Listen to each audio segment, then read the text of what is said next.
Kumbh Mela failure ಆಗಿದೆ ಅಂತ ಹೇಳುವ ಕಾಯಕವನ್ನ ಕೆಲವು ಕಚಡಗಳು ಹಲ್ಕಟ್ಗಳು ಮಾಡ್ಕೊಂಡಾಗಿ ಅಭ್ಯಾಸ ಮಾಡ್ಕೊಂಡು ಅವ್ರು ಯಾರು ಹಿಂದೂಗಳಲ್ಲ, ಹಿಂದೂಗಳ ರೂಪದಲ್ಲಿ ಇರುವ ಹಿಂದೂ ದ್ರೋಹಿಗಳವರೆಲ್ಲ.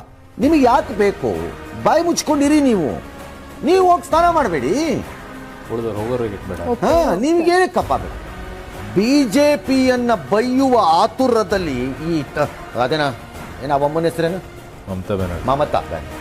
ಅವನು ಯಾರೋ ಅಖಿಲೇಶ್ ಯಾದವ್, ಈ ಮಮತಾ ಬ್ಯಾನರ್ಜಿ, ಅವನು ಯಾವನ SP ಇನ್ಯಾವನ 2 ಲೀಡ್ರು, ಇನ್ಯಾವನ 4 ಲೀಡರ್ಗಳು, ಇವೆಲ್ಲರಿಗೆ ಬಿಜೆಪಿನ ಬೈಯೋ ಆತುರದಲ್ಲಿ ಸದಾ ಕಾಲ ಹಿಂದೂಗಳನ್ನು ಬೈಯೋದು, ಎಲ್ಲದಕ್ಕೂ ಟೀಕೆ ಮಾಡ್ತಾ ಇರ್ತಾರೆ ಹಿಂದೂಗಳ ವಿಚಾರ. ನೀವು ಇರಬೇಡಿ ಹಿಂದೂ ಇದರಲ್ಲಿ, ಹೋಗ್ಬಿಡಿ ನಿಮಗೆ ಬೇಕಾಗಿದ್ದ ಕಡೆಗೇನೆ ಕನ್ವರ್ಟ್ ಹಾಕೊಂಡ್ಬಿಡಿ, ಆಗ್ಬಿಡಿ. ಯಾರು ಬೇಡ ಅಂದು ನಿಮ್ಮನ್ನ? ಬೆಸ್ಟ್ ಅದು. ಅದಾಗದೆ ಮಾಡೋ ಕೆಲಸನ ಆಗ್ಬಿಟ್ಟೆ ಮಾಡ್ಕೊಳ್ಳಿ.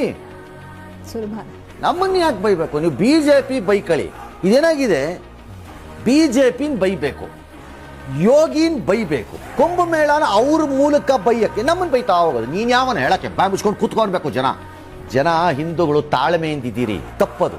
ತಾಳ್ಮೆಯಿಂದಿರು ಕೂಡುದು ಇರಬಾರ್ದು. ಇಂಥ ಕಚಡಗಳು ರೋಡಲ್ಲಿ ಚಿಕ್ಕ ಬಾರಿಸ್ತಾ ಇರ್ಬೇಕು. ಮಗಾಮೂತಿ ನೋಡಿದೆ ಅದಲ್ಲ ಅಂದ್ಬಿಟ್ಟು